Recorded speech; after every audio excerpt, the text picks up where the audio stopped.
Bonjour et bienvenue à ce nouvel épisode en format vlog.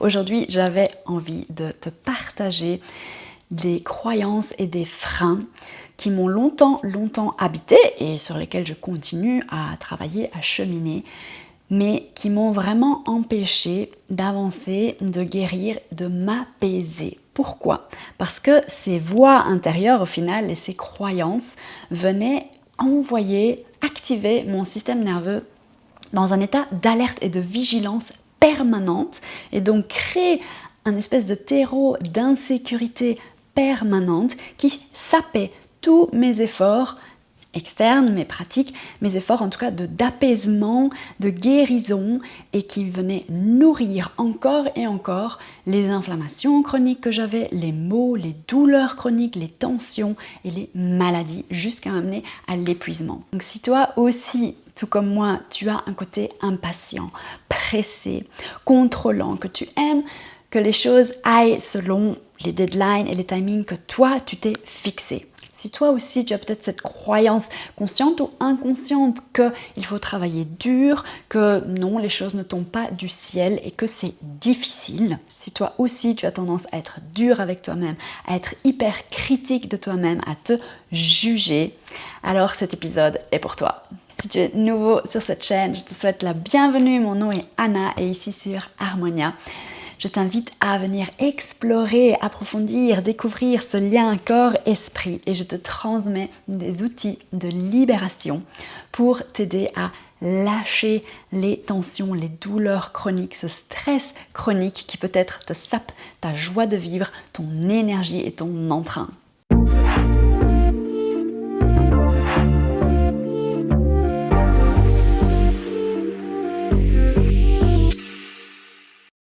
J'ai très longtemps vécu ma vie avec cette croyance profondément engrammée que la vie était dure, que le travail, etc. c'était difficile, que je devais beaucoup m'efforcer et me donner pleinement, non pas à 100% mais à 110% pour atteindre les objectifs que je m'étais fixés, pour y arriver et pour réussir. Pourquoi? Ce sont souvent des blessures et des schémas qui commencent à naître dans l'enfance, qui se mettent en place dans l'enfance. Et dans mon cas, c'était par rapport à la relation avec mes parents.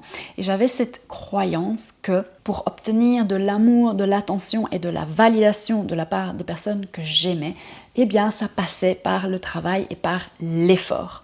Parce que quand je ramenais des beaux bulletins et des belles réussites à la maison, eh bien oui, là j'avais l'attention de mes parents. Donc pendant toute ma vie d'adulte, jusqu'à mes 30 ans et au-delà, j'ai porté ces croyances en moi que je ne suis pas assez si je ne faisais pas telle ou telle chose ou je n'atteignais pas telle ou telle chose.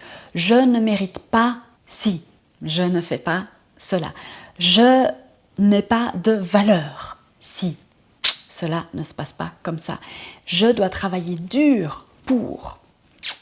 Et donc ça m'a vraiment menée à travailler comme une acharnée, à toujours en fait me dépasser, à toujours chercher à aller au-delà de mes limites, à toujours chercher à grandir, à croître, à devenir meilleure.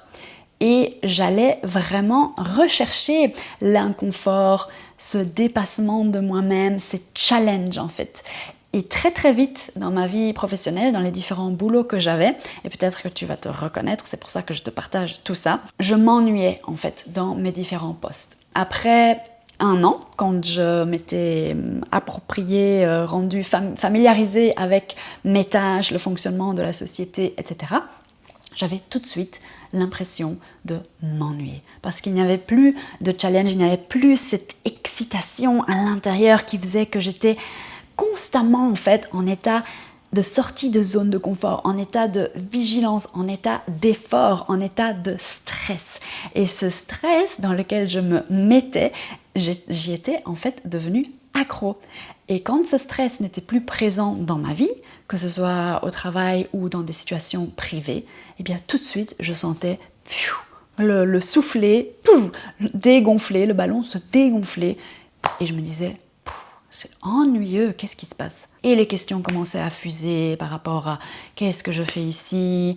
C'est pas ma place, je ne me vois pas ici, mais comment font les autres en fait à tolérer cette routine, cette stabilité, cette platitude? Ça me semblait vraiment très très ennuyeux de venir au bureau tous les jours, etc. et de répéter les mêmes choses. Ça venait de là, ce terreau, cette recherche en fait constante du dépassement, du stress, du challenge, qui au final a fini par m'épuiser. Mais cet effort, ces réussites, parce que j'ai toujours tout réussi avec brio, que ce soit à l'école, que ce soit les études, que ce soit mes diverses promotions dans ma carrière précédente, ces diverses réussites et cet effort, je l'ai toujours brandi comme un badge d'honneur. Pourquoi? Je pense que finalement, c'est lié au fait que mon père, qui était essentiellement la personne que j'essayais de rendre fière, et vis-à-vis de laquelle j'essayais de me prouver, ou peut-être plutôt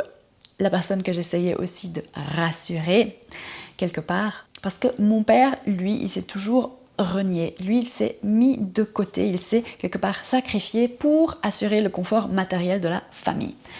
Et donc, eh bien, moi aussi, je brandissais le fait de me renier, de me sacrifier pour le travail, pour cette réussite, ces titres, se faire valoir extérieur, tout comme l'avait fait mon père. Donc ça, c'était une des croyances que je nourrissais, que la vie est dure, le travail doit être dur, que en fait ça doit être dur pour avoir du mérite.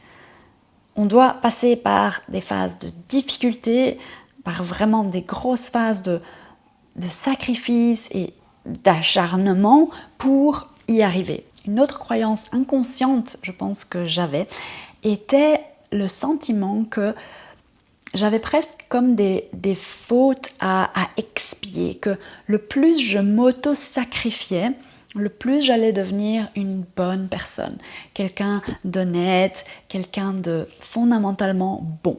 Et que donc il fallait quelque part que je souffre pour devenir cette bonne personne, pour avoir du mérite et de la valeur. Ça passait en fait d'office par cette souffrance, ce sacrifice, cet effort, cette abnégation de moi-même.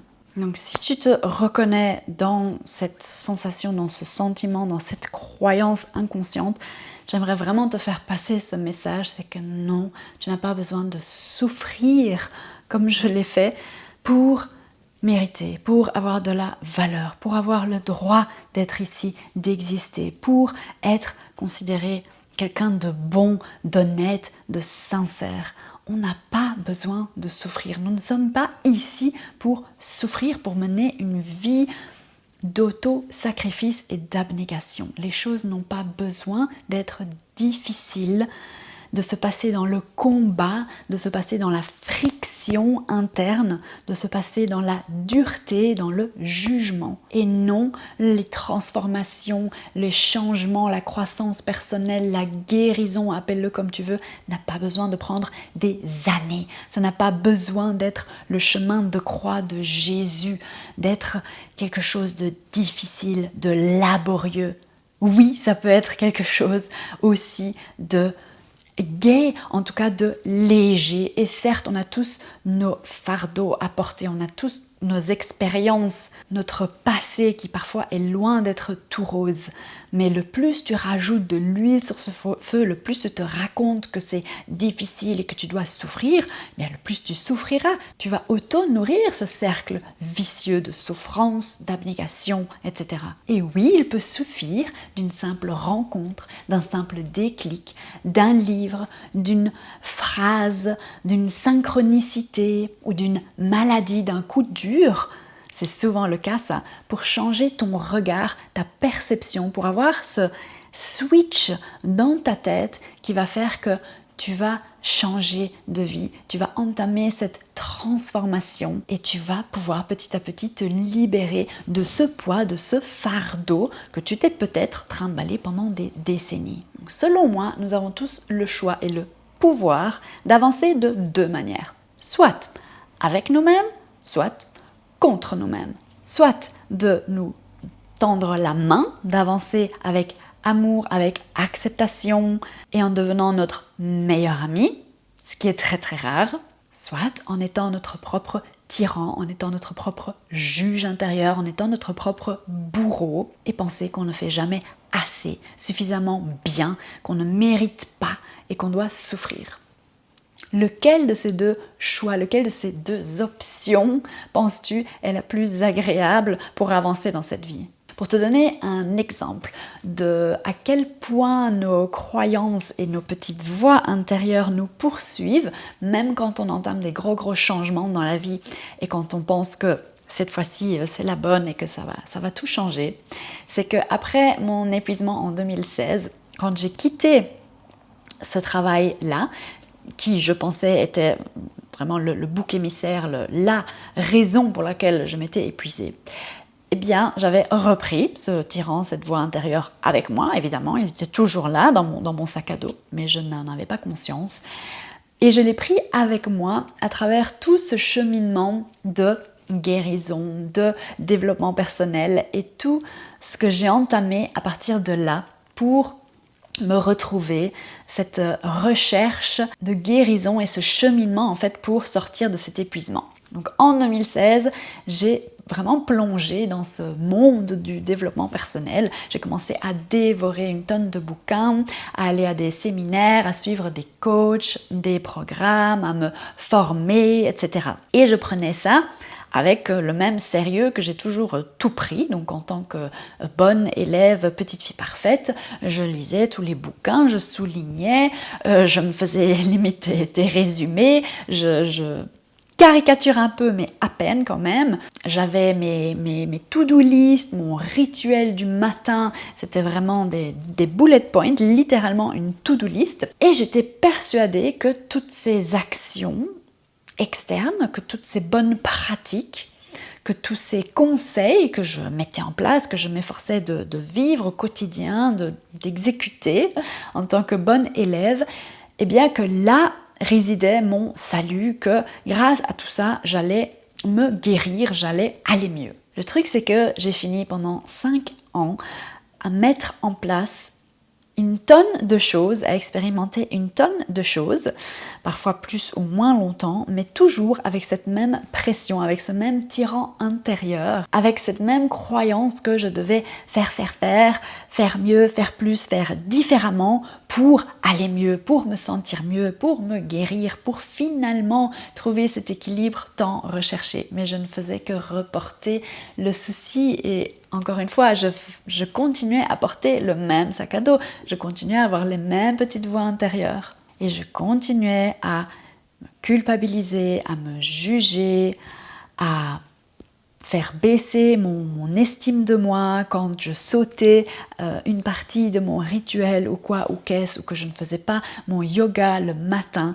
Et donc au lieu d'être une spirale vertueuse, quelque chose qui me tirait par le haut, qui me nourrissait, par moments c'était une spirale vicieuse qui me tirait par le bas, qui sapait mon moral et qui me sapait mon auto-estime et ma confiance en moi-même.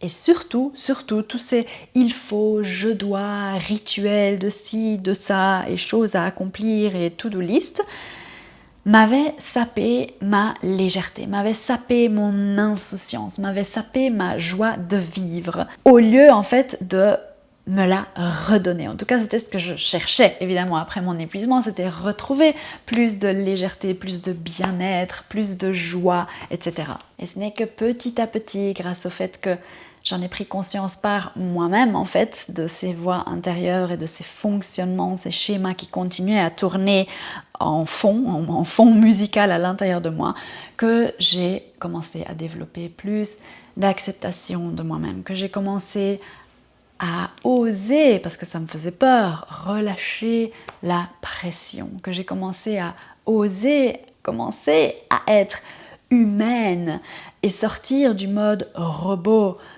perfection, règles, cadre, il faut, je dois, sinon tout mon monde, ce monde de la contrôlante que j'étais risquait de s'écrouler ou quelque chose de mal, de mauvais risquait de se passer ou je risquais d'être une personne moins bonne, avoir moins de mérite, être moins, que sais-je. Ce n'est que quand j'ai commencé à en fait m'accueillir comme l'humaine que j'étais, avec mes forces et mes faiblesses, avec mes parts de lumière et mes parts d'ombre, que petit à petit, je me suis moins jugée, que petit à petit, j'ai commencé à remonter cette pente, que petit à petit, j'ai recommencé à reconnaître que j'avais de la valeur, peu importe ce qui se passe à l'extérieur, peu importe ce que je faisais ou non, que ma valeur n'était pas liée à mes actions, à mes réussites, etc. Et donc petit à petit, en termes de pratique, en fait, j'ai fait un grand tri, j'ai fait un ménage de printemps, j'ai gardé ce qui me faisait du bien, j'ai gardé ce qui me correspondait à moi, et puis j'ai façonné ma boîte à outils à moi, et j'ai accepté le fait que, encore une fois, on est tous humains, et qu'une journée ne ressemble pas à une autre. Et donc que mes rituels ou mes pratiques différaient d'un jour à l'autre, que j'avais le droit d'avoir cette flexibilité, que j'avais le droit de jouer avec ça, que j'avais le droit en fait de vivre, de respirer et de me foutre la paix.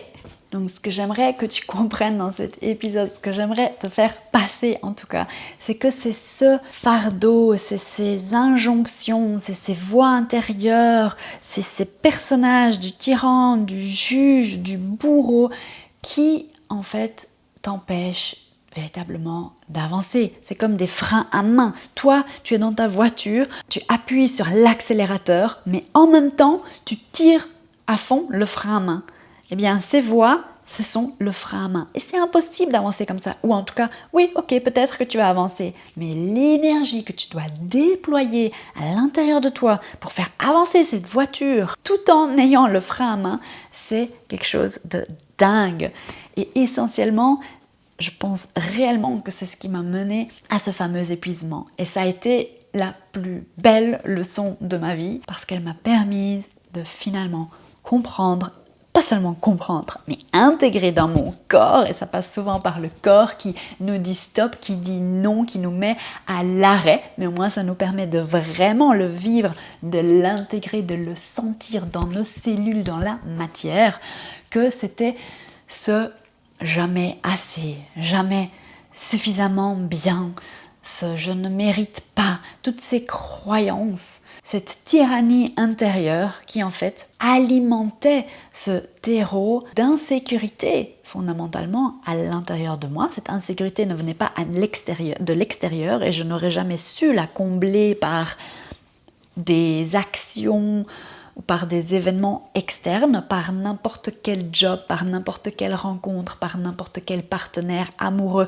Personne ni rien à l'extérieur ne saurait jamais en fait combler ton insécurité intérieure, ce terreau que tu, peut-être, tout comme moi, nourris inconsciemment au quotidien. Et j'ai pris conscience que c'est ce terreau intérieur d'insécurité qui venait complètement déréguler mon corps et qui venait activer ce système d'alarme de mon système nerveux et que je vivais dans un état permanent d'hypervigilance, de stress, de tension et que c'est ce stress chronique intérieur qui à son tour me causait et déclenchait les inflammations chroniques que j'avais, les maux et les malaises et qui m'a mené jusqu'à l'épuisement. Une fois que tu en prends conscience, une fois que tu vis ça encore une fois dans ton corps, dans tes cellules, je peux te dire que à partir de ce moment-là, les choses vont commencer à changer en toi. Tu vas commencer à ressentir des améliorations dans ton corps, dans ta vie.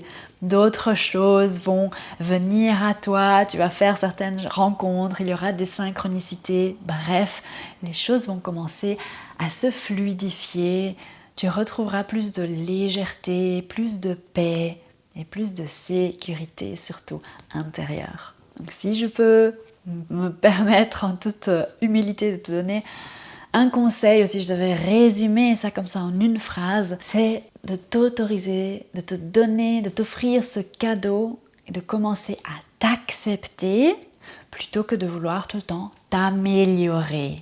Et je reçois énormément de messages de votre part en me demandant mais comment tu as fait, qu'est-ce que je dois faire et combien de temps ça prend de sortir de tel et tel état. Et ce que j'ai envie de te dire, c'est Chi va piano, va sano et va lontano. Mais en même temps, ça peut aller très vite. C'est juste que arrête de te mettre la pression, arrête de te mettre des deadlines, arrête d'avoir des timings et arrête de penser que c'est dur, difficile, que pour toi, particulièrement pour toi, c'est compliqué parce que toi, tu as un vécu et il y a des circonstances particulièrement insurmontables. Et je dis ça sans aucun jugement. Parce que pour ma part, je le pensais aussi. C'est juste que tu te rends toi-même la vie si compliquée et qu'elle n'a pas lieu d'être si compliquée. Qu'en tout cas, je pense réellement que nous ne sommes pas ici pour expier des fautes, pour souffrir, pour avoir difficile, pour travailler dur et surtout ne pas s'amuser. Donc, arrête de vouloir tout le temps t'améliorer et commence une fois pour toutes à t'accepter, à ouvrir cette porte ne serait-ce de l'acceptation, de l'écoute, de l'observation de toi-même et de toutes tes parts, de tes forces et de tes faiblesses, de tes parts de lumière et de tes parts d'ombre. Accepter le fait que tu es humain, que tu es humaine, que tu as des flaws, des défauts et que c'est ok, c'est ce qui te rend unique, c'est ce qui te rend beau, c'est ce qui te rend merveilleux. Sinon, mon Dieu, qu'est-ce que ce serait ennuyeux si on était tous des petits robots, des petits anges parfaits. Oh, donc sors du contrôle, relâche la pression, relâche la notion de performance et d'amélioration constante. Sache que c'est ok de démarrer tard. Sache que c'est ok de recommencer. Sache que c'est ok de tomber.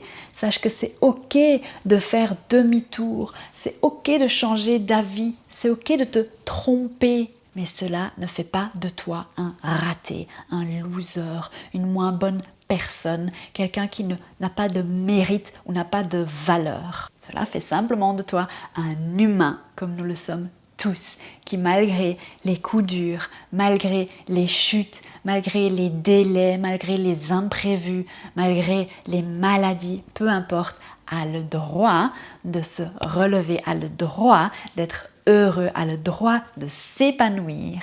Et si tu as déjà essayé, mais échoué, il n'y a pas d'échec. Mais si tu as cette croyance d'avoir échoué ou que ça ne marche pas pour toi, que tu n'as pas fait les bons choix dans ta vie, sache que personne ne fait les bons choix, qu'il n'y a pas de bons choix, il y a juste un choix. C'est trial and error, on teste, on prend un choix, on est toujours devant des croisements et on n'a pas de boule de cristal, de toute manière on ne sait pas qu'est-ce qui se passerait si on allait là ou si on allait plutôt là.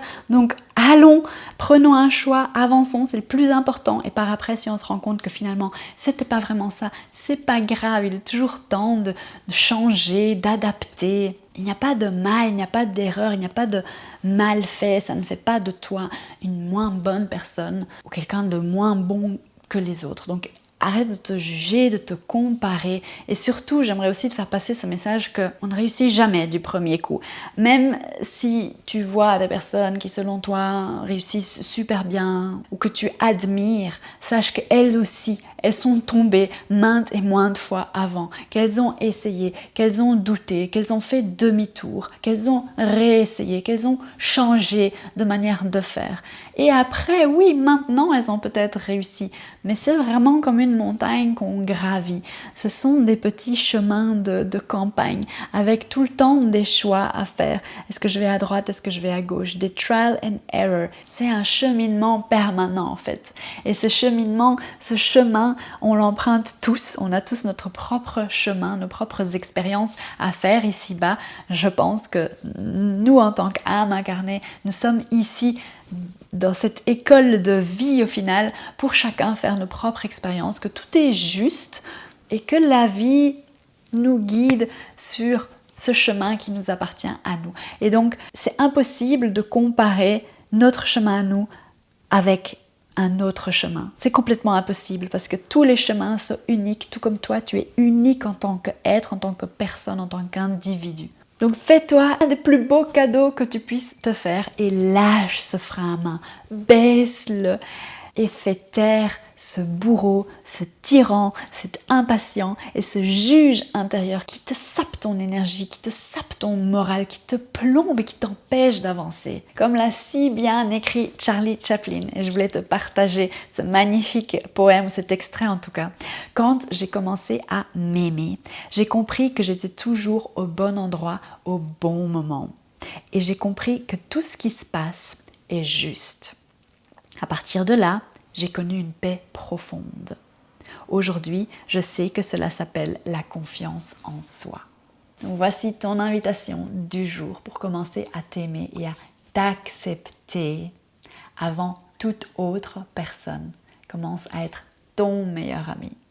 Merci d'être ici, j'espère que cet épisode t'a parlé, t'a aidé. N'hésite pas à me partager ci-dessous en commentaire si l'une ou l'autre chose a résonné avec toi. Ça me fait toujours très très plaisir de te lire. Et si tu n'es pas encore abonné, je t'invite à cliquer sur le bouton ci-dessus, à activer la petite cloche parce que je publie une nouvelle vidéo chaque semaine. Sur ce, prends bien soin de toi et je te dis à très bientôt. Ciao!